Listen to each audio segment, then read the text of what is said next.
Hello, everybody, and it's been quite a while since I've done any streaming as the Everyday Geek, but here I am, Everyday Geek, live on Facebook right now.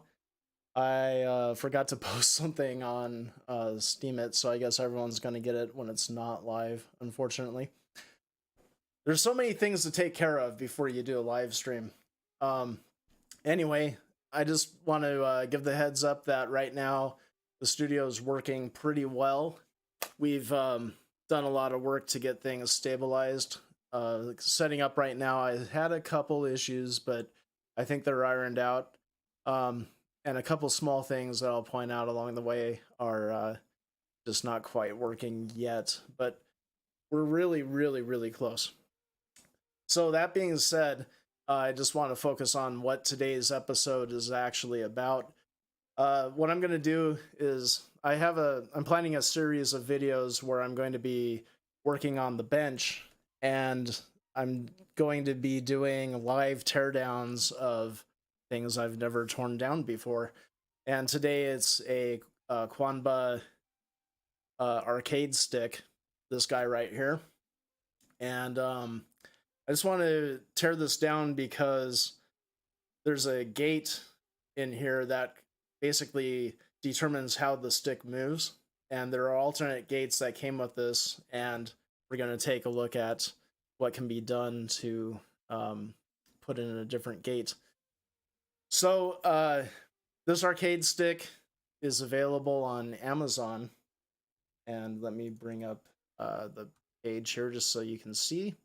This is called the Qanba Q1, and right here you can see it's $89.99. Not the most expensive arcade stick out there, but it's also not the least expensive stick. But I think it does a pretty good job. On some of my Let's Plays before, like when we were playing Cuphead, I was using this stick, and it does make a lot of noise when you slap the buttons and stuff like that, but it's overall pretty responsive. I just would like different movement on the joystick if possible, so that's something we're going to do. I also want to point out that these camera angles I chose for today are somewhat temporary. I have everyone coming over in a couple hours, and we're going to be recording, and I didn't want to go drastic with the cameras and move them really far from where they're supposed to be, but this will not be my normal camera on other podcasts. One thing I don't like about having the camera on this side, though, is my wall over here is pretty blank. And normally it'll be down, the camera angle will be down lower, so you'd see more blank wall. But I got these guys. They just arrived today. They're pegboards. So I'm going to be, just in terms of sprucing up the studio, I'm going to have 3 pegboards up here side by side and put tools and various RC aircraft and stuff like that on there. So that'll be kind of fun. Anyway, I digress. Let's get back to the subject here. There we go. I'm getting confused about which camera is which. So this thing shipped with a pair of alternate gates to what's already in there. And what I mean by a gate is that the movement of the stick is gated. So you can see just by moving it like this, that if you move in the cardinal directions, it moves a certain distance, but if you go diagonal, it moves even farther. And that means that there's a square gate in here right now. Like I'm in the corner of the square, corner, corner, corner. Now this is the kind of gate that might work well for platforming games, perhaps fighting games, except when you want to do moves that include like a quarter circle or a half circle. Those are kind of tricky on this. So alternatively, instead of just using a square gate, this one here is octagonal. And this one would basically give you some stops on all the cardinal directions and the corners instead of just the corners. But I think even better, since I prefer playing shoot 'em ups, and I also have 2 of these sticks, so there's 1 player and 2 player, I can keep a square or hexagonal gate in one of them, but then when I want to play a shoot 'em up, I'm going to use this gate. This one's circular, and that would basically give you a smooth motions through all the different directions without catching on the corners. Like, this is kind of annoying that it catches on the corners when you're trying to dodge things. So as an example, I'm going to pull up, see, I have Raiden 2 here on an emulator, and this is running on my laptop, so get on here. Yeah, died immediately because I wasn't ready to unpause. But anyway, you can see if you watch my hand that the stick motions I generally do on a game like this include like trying to smoothly flow in circular motions. So a circular gate would definitely be appropriate for something like this. Yeah, it's too bad I had to reset all my weapons to oh wow. Anyway, the point right now isn't to play the game, but to show you the reason why I would want to change the gate on this thing. And as it turns out, there are instructions that came with this, but I believe they're completely printed in, let's see, which camera am I on? Here we go. I think they're completely in Japanese. And other than a diagram showing where various things are, I mean, there are some diagrams here and there, but overall, nothing here really shows how to dismantle this this controller.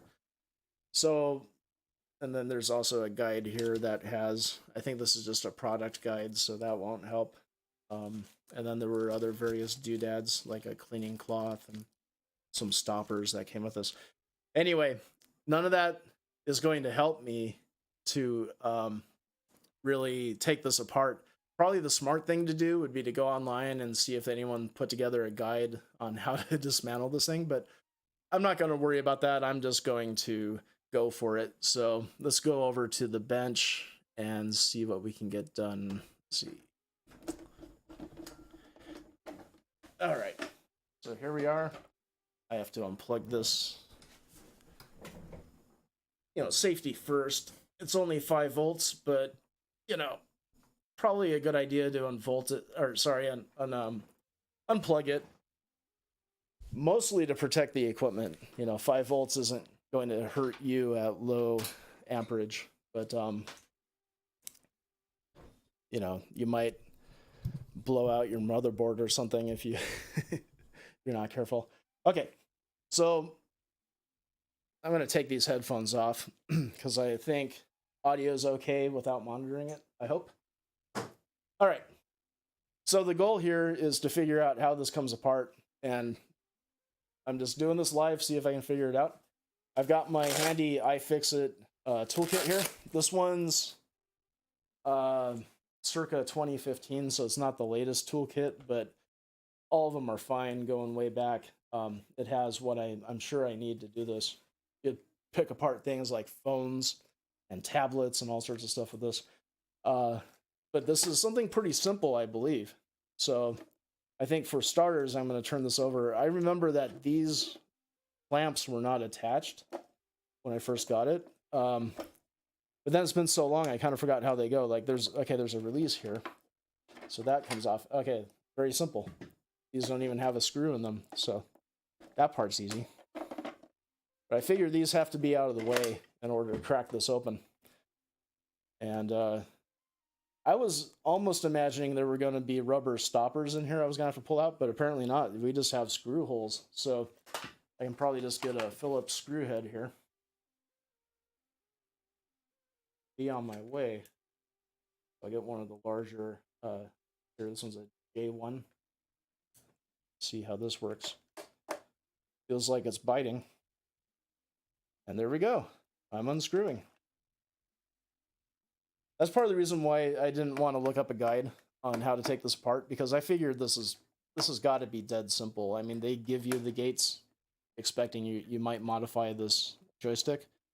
Plus, it's kind of like standard JAMA buttons and joystick.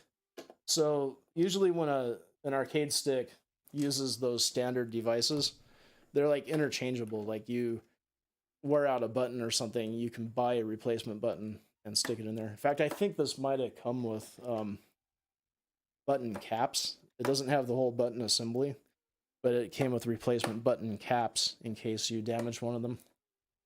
Now this screw here is maybe it's recessed a little farther and I can't quite get to it, but it doesn't seem like it's biting.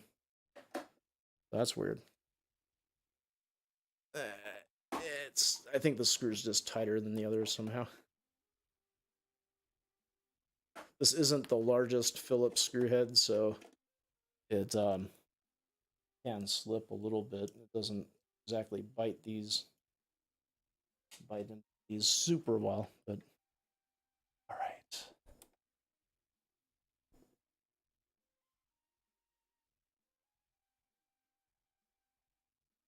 Now, just speaking to other things I'm going to be taking apart on my workbench in the near future, at least assuming I'm going to get around to it. I have a Motorola 360 first generation watch that needs a new battery. And that thing's been sitting around for a long, long time without me giving it the proper care. But I do have replacement, so I have a new back for it and a new battery. And I'm going to do a live teardown of that.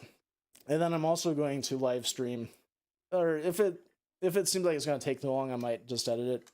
But I want to take one of my Falcor drones and do some reinforcements to it to make sure it won't get damaged as easily as the first one I had. So that's another thing. Okay, so right now the front is coming apart pretty easily. And there is a side door here that has access to the cable and some other things. It feels like I might be missing a screw, but I'm at a loss as to where it is. Or there might be clamps in here. And as usual, I don't want to force things because it's better to not break the case if possible. But there's definitely something here. So I don't think there are screws on the front, but there could be. It feels like there could be. Like these circles here. I'm not sure if I should try to tear into those. And then there's also something here. These could be clamps of some kind. Put a little pressure on it.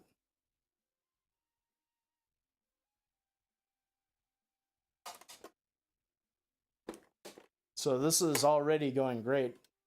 It's not as easy as originally hoped for. There's definitely something holding it on. Like the front side here is loose. The back side definitely is holding on with something. And again, I just want to work it around without forcing it so that if I put a little more pressure here, I might hear a snap and then this thing will never go together the same. So now it's a countdown. How long until I get frustrated with this process and decide that I'm taking a look at the live stream right now and it's only showing me the first image. So I hope it's actually been doing the right thing, because I'm looking at my stream and all I'm seeing is, well, I'll show you actually. This is what I'm seeing on the live stream. So hopefully that's not all you're getting. Anyway, let's see.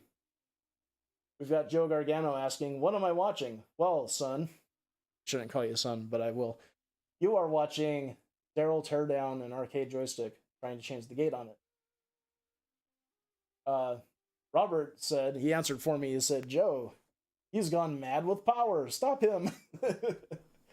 All right. So looks like Robert and Joe are tuning in. Thank you guys for watching.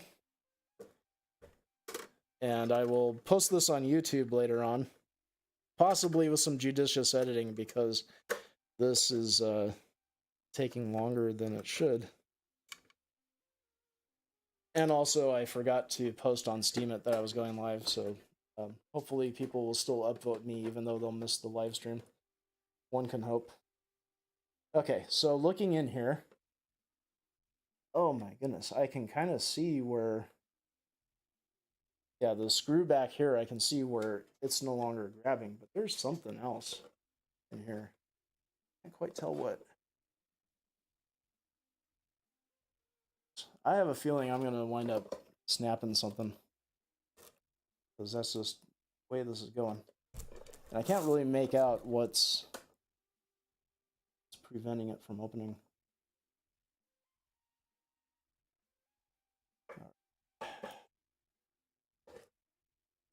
I did take, oh. There's a label here with a screw under it. That is my problem. Okay.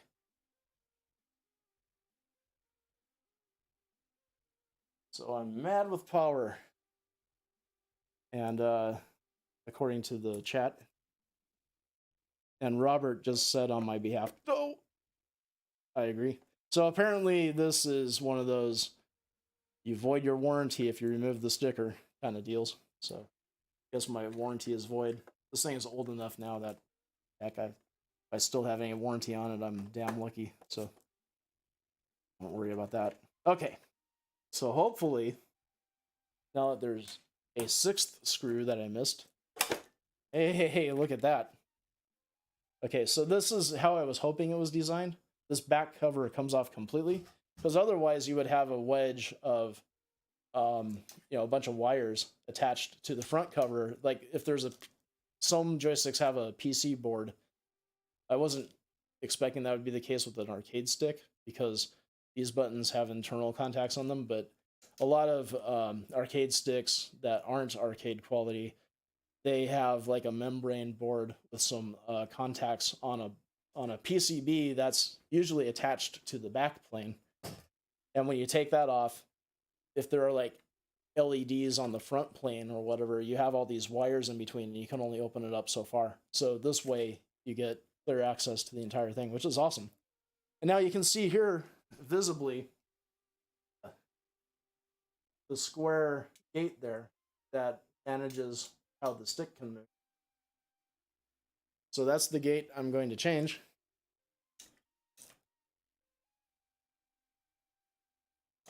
And it looks like there are just some tabs holding this in. So there's one tab here. Let me get a regular head bit on here so I can hopefully just one tab at a time. That tab appears to be loose. And it popped back on. Okay, that's two tabs loose. Three tabs loose. Looks like it's a total of 4 tabs. There we go. It's almost free.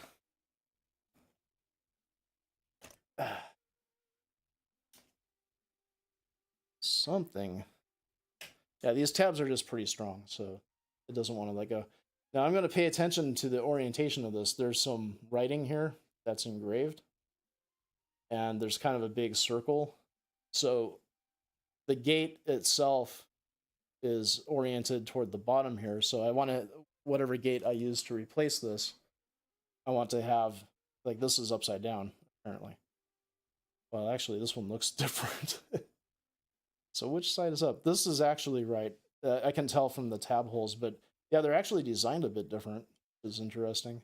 So anyway, though, if I keep this orientation, it should work. So put in the circular tab here, and it should just snap into place.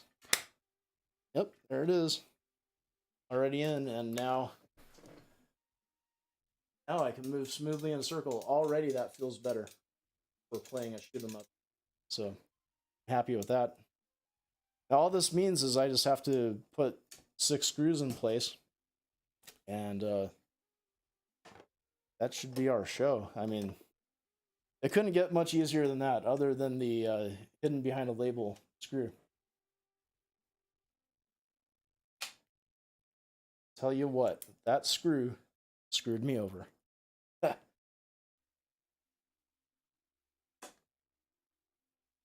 Did you hear that, Robert? That screw screwed me over. That's your cue to laugh. Yeah, I don't hear laughing. I probably hear groaning. Because that, my friends, was a groaner. Big time. Okay, so keeping tabs here. Out of the entire iFixit toolkit, I used an entirety of 1 tool and 2 bits. So there's a whole bunch of stuff I didn't even need. But it's always nice to have it on hand.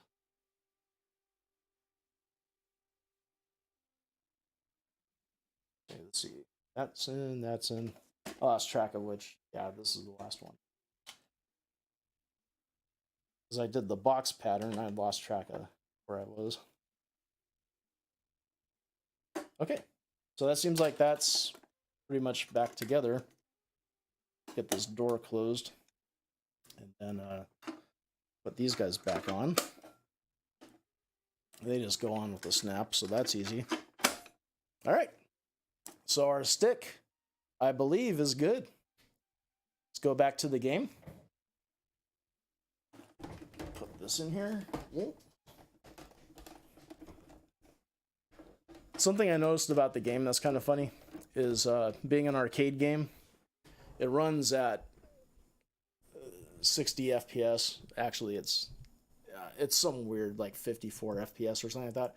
But because my stream is set up for 30, it looks jumpy as heck. And it's kind of funny because it's like, I know it's not. It's just because of the way the live stream is rendering it. Makes it look kind of funny. So anyway, let's unpause here. And I need to plug in my arcade. See, I forgot I unplugged it. And now I have to put it in. Hopefully, if it's in the same.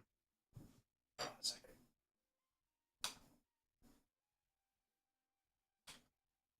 There we go. Okay. So I'm hoping because it's the same USB port, it's going to work. There it is. Oh, wait, I have to hit the mode button. Okay, there we are. Ah, that is a way better configuration for a shoot 'em up. No doubt. No doubt about it.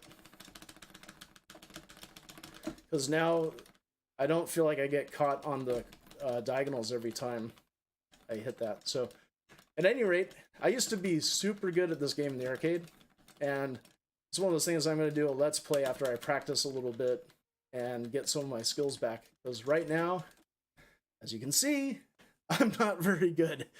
So, that's something I'm going to do later. Anyway, you can see now that if you can go in an entire circle here, and that gate just doesn't catch the stick in any particular direction. So it's very fluid to go around. Now, if you're doing like your Hadokens or whatever, you're like, you know, doing a half circle, back, forward, half circle, that kind of thing.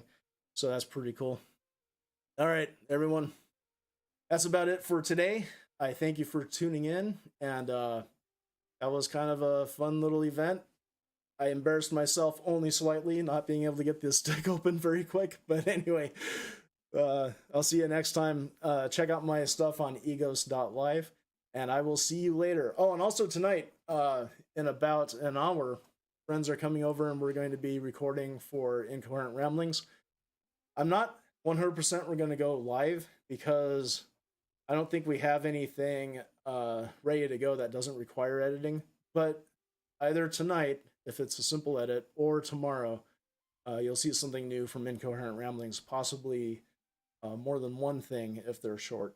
Okay, so stay tuned for that, and also my stuff, egos.live.